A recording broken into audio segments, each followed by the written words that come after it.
इस देश में एक बड़ा कॉमन सेंटेंस जो आजकल यूज होता है, हिंदुस्तान किसी के बाप का नहीं है।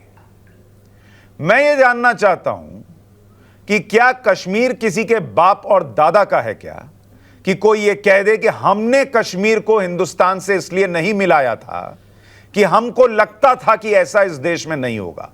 जरा इतिहास के पन्ने इस पर क्या कहते हैं, बताइए। शशांक जी, सबसे पहली तो एक बात मैं ये बता दूं आपको कि कश्मीर को हिंदुस्तान से इन्होंने नहीं मिलाया था, और मैं दस्तावेज के दस्तावेज आपको दे दूंगा कि शेख अब्दुल्ला जब जलंधर आते थे तो कहते थे नेहरूज कश्मीर, और इसी समय इस्माइल के साथ जो पीओके का प्रधानमंत्री बना और लियाकत अली के साथ जो इनकी चिट्ठी पत्री है वो सारी पब्लिक डोमेन में आ चुकी है। ये मैं आपको बता दूं, कश्मीर को हिंदुस्तान में विलय करने का निर्णय लिया था राजा हरि सिंह ने एक कानून की तहत कि जब अंग्रेजी पैरामाउंसी चली गई तो उन्होंने भारत की रियासतों को यह कहा था कि तुम जिस मर्जी डोमिनियन में मिल जाओ, हिंदुस्तान के डोमिनियन में मिलो या पाकिस्तान के डोमिनियन में मिलो। और उस समय राजा हरि सिंह पहले कश्मीर को इंडिपेंडेंट बना के रखना चाहते थे, क्योंकि माउंटबेटन उन्हें भड़का के आए थे कि किसी यूनियन को ज्वाइन नहीं करना, क्योंकि कश्मीर के ऊपर अंग्रेज अपना एक प्रभुत्व चाहते थे, जैसे ही वो ट्रेवंकोर के चाहते थे, समुद्र को, इंडियन ओशन को कंट्रोल करने के लिए और इधर सेंट्रल एशिया को कंट्रोल करने के लिए। लेकिन इस बीच जब पाकिस्तान ने हमला किया कश्मीर के ऊपर, तो उस समय उस हमले की वजह से राजा हरि सिंह ने एक्सेशन के डॉक्यूमेंट पे साइन किए। उन डॉक्यूमेंट के साइन करने के अंदर और कश्मीर को भारत में विलय कराने के अंदर शेख अब्दुल्ला का कोई हाथ नहीं था। अगर कोई कहता है तो मुझे दस्तावेज दिखाए कि शेख अब्दुल्ला ने हरि सिंह जी कहा कि आप जाके कश्मीर का विलय भारत में करिए, या वो जो ये कहते हैं आज कि हमने निर्णय लिया था, हमारा निर्णय कुछ और होता।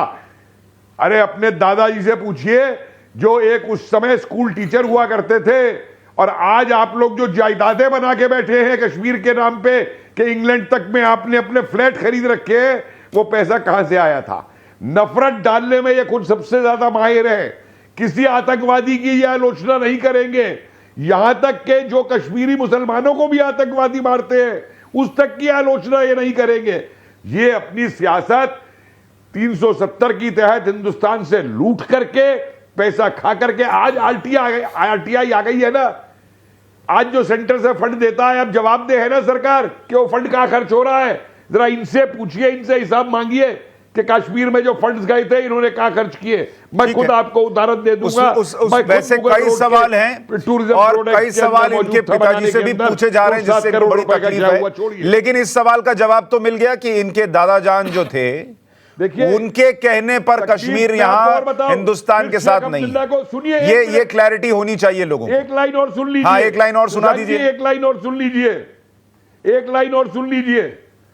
शेख अब्दुल्ला को जब गिरफ्तार कर रहे थे करण सिंह, तब तक करण सिंह आ गए थे राजा, नेहरू का पत्र है करण सिंह के नाम के शेख अब्दुल्ला को गिरफ्तार करने के लिए हिंदुस्तान के फोर्सेस को यूज मत करना। उसके बाद दूसरा पत्र है, तुम कब तक शेख अब्दुल्ला को बंद करके रखोगे। और तीसरा चीज यह है कि जब शेख अब्दुल्ला रिहा होता है तो यही 3 मूर्ति भवन में उनको बुला के 3 दिन मीटिंग की जाती है। और शेख अब्दुल्ला गिरफ्तार क्यों हुए थे? गिरफ्तार इसलिए हुए थे कि पाकिस्तान के साथ उस समय हॉबरोमिंग कर रहे थे। सारे रिकॉर्ड मौजूद हैं कि इनके जब जब चीफ मिनिस्टर रहे कैसे पाकिस्तान के आईएसआई के लोग ये रिकॉर्ड है और इतिहास के पन्नों में है। इसलिए मैंने आपसे कहा कि आप बता देंगे तो लोगों को जरा क्लैरिटी हो जाएगी कि हिंदुस्तान किसी के बाप का नहीं है तो कश्मीर भी किसी के बाप दादा का नहीं है तो हिंदुस्तान का है और रहेगा भी, इसमें किसी को शक नहीं होना चाहिए। लेकिन शहजाद पूनावाला, मुझे यह बताइए, झारखंड के मिनिस्टर कहते हैं हमारे 20 घर बंद होंगे तो आपके 70 हो। आप और उमर अब्दुल्ला कहते हैं सिर्फ हमारा मजहब खटक रहा है इस देश के अंदर। मुझे समझाइए ऐसा क्या हुआ है इस देश के मुसलमानों के साथ और आपने क्या किया है कि इस देश के मुसलमान को अचानक खतरा हो गया? देखिए, दिक्कत की बात यही है और यही वो सोच है कि कभी इतने वर्षों के बाद भी कुछ लोग जो मैं कहता हूँ कि भड़काऊ भाईजान और वोट बैंक की दुकान चलाते हैं और तुष्टीकरण के कदरदान हैं, उनको लगता है कि आज उनकी राजनीति इस प्रकार से खतरे में आ चुकी है कि वो कभी अपना नहीं समझ पाए चीज़ों को। ये हमारा और तुम्हारा ही है और ये शुरुआत होती है हमारा माइक, हमारे कपड़े, हमारा मज़हब, हमारे घर, और फिर ख़त्म कहाँ होती है? अगर कार्रवाई की जाए अफजल गुरु पर तो हमारा व्यक्ति है वो, बुरहान वानी पर कार्रवाई की जाए तो ये हमारे हेडमास्टर का बेटा है, याकूब पर कार्रवाई की जाए तो बोलेंगे ये हमारा मुसलमान है जिसको मारा गया है। तो इस प्रकार से शुरू होती है माइक से और ख़त्म होती है आतंकवादियों को भी हमारा बताने पर। मैं सवाल 2-3 पूछना चाहता हूँ। ये लाउड स्पीकर का जो फैसला है ये सुप्रीम कोर्ट ने सुना है, ये संविधान का हवाला देते हैं, सुप्रीम कोर्ट ने तो सब पे लागू किया। आज उत्तर प्रदेश पे सब पे लागू हो रहा है, मस्जिद से भी उतरे हैं लाउड स्पीकर, मंदिर से भी उतरे लाउड स्पीकर। परंतु क्या लाउड स्पीकर बजाना किसी के वोट बैंक का विशेष अधिकार हो सकता है क्या? अब लाउड स्पीकर अभिन्न अंग हो गया है क्या किसी के धर्म का? ये हिजाब का फैसला है कर्नाटका हाई कोर्ट ने लिया है, इससे पहले सुप्रीम कोर्ट ने हिजाब के बारे में फैसला सुनाया था कि यूनिफॉर्म होगा, हिजाब नहीं होगा, और ये महाराष्ट्र में भी है, केरला में भी है। परंतु अब ये क्या कोर्ट का फैसला है तो उसमें भी हमारा तुम्हारा होगा। और जो आखिरी में झारखंड के मंत्री कह रहे हैं ये बात, ये देखिए यही तो मैं कह रहा हूँ, ये हिंदू विरोधी बातें करना, हिंदुओं के खिलाफ जहर और नफरत उगलना और फिर उसके बारे में एक माहौल बनाकर जब शोभा यात्रा पर हमला होता है झारखंड में, जब रुपेश पांडे को मारा जाता है और जब इस प्रकार से होता है तो इन दंगाइयों के बचाव में आ जाना, यही तो राजनीति करती आ रही है कांग्रेस पार्टी। ठीक है, माजिद हैदरी, क्या हो रहा है इस देश में ऐसा जो उमर अब्दुल्ला को लगता है कि हमारा मजहब ही खटकता है? कोई पलटकर ये क्यों ना पूछे कि आपके मजहब को ही सारे देश की चीजों में दिक्कत क्यों होती है? सुशांत भाई, सबसे पहले तो मैं अपनी 2 पंक्तियां समर्पित करना चाहूंगा देश के हर देशवासी को, हिंदू भाई हो, मुसलमान भाई हो, जो कोई है, शहजाद भाई आप हैं, मैं सबों को, कि बुलडोजर की राजनीति तोड़ो, माइनॉरिटीज को डराना छोड़ो, बिंदी और हिजाब के पीछे मत दौड़ो, तुम प्रेम के पंछी हो देश प्रेमियों, आपस में प्रेम रखो देश प्रेमी। देखिए सुशांत भाई, सबसे पहले हमें यह समझना होगा कि जो अजान की बात चल रही है और लाउड स्पीकर की बात चल रही है, जो महत्व मंदिर में हमारे हिंदू भाइयों के लिए मंदिर की घंटी का होता है, वो मुसलमानों के लिए मस्जिद में अजान के लिए लाउड स्पीकर का हो। तो जब हमने कभी आवाज नहीं उठाई कि हमारे हिंदू भाई के मंदिर में घंटी ना बजे, तो हमारे ये भाजपा वाले, आरएसएस वाले क्यों कहते हैं कि मस्जिद में अजान लाउड स्पीकर पे ना हो? और दूसरी बात, जो हमारे झारखंड के भाई ने 80% और 20% की बात की, देखिए समझना होगा कि आज अगर हमारे हिंदू भाई इस देश में 80% है या 70% हैं, वो इस वजह से हैं कि जब हमने 700 साल के करीब जब मुसलमानों ने इस देश पे हुकूमत की तो हिंदू भाइयों की जनसंख्या को बढ़ने दिया, आदर से बढ़ने दिया। कभी उनको मंदिर पे परेशान नहीं किया, कभी उन्हें खाने पीने पे परेशान नहीं किया, कभी उन्हें ये नहीं कहा कि आप शाकाहारी क्यों हो, आप गोश्त क्यों नहीं खाते। इस तरीके का मुसलमानों ने हमेशा इस देश में कल्चर रखा।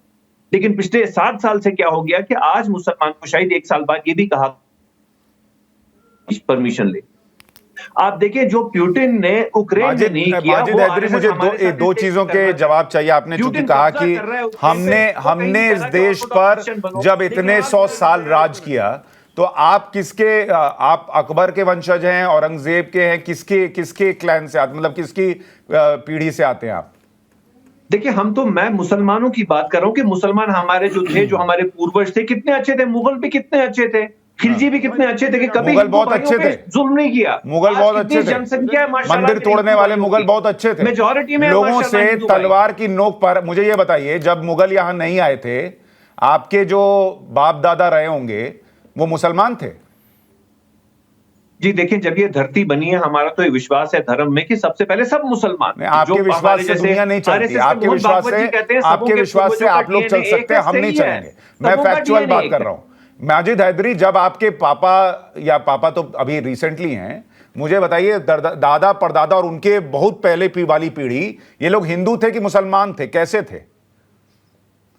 जी देखिए, ये आपने बहुत अच्छी बात कही, कन्वर्शन आया उससे पहले यहाँ पर कैसे आया? मुगल आए और उन्होंने कहा कि सुनो एक काम करो, तुम लोग सब इस्लाम में कन्वर्ट हो जाओ, क्योंकि मुसलमान धर्म बहुत पुराना है। हाँ, तो आप जो ये गिना रहे हैं कि मुगलों ने आकर एहसान कर दिया कि हिंदुओं को जीने दे दिया, पलट के ये क्यों ना पूछा जाए कि जो पूरा देश हिंदुओं का था उसमें आपने आकर ऑक्यूपेशन किया, आपने उसको कब्जा लिया और उसके बाद भी वहां 20% हो गए, उन हिंदुओं ने आपको कबूल कर लिया, ये क्यों नहीं कहा जाए?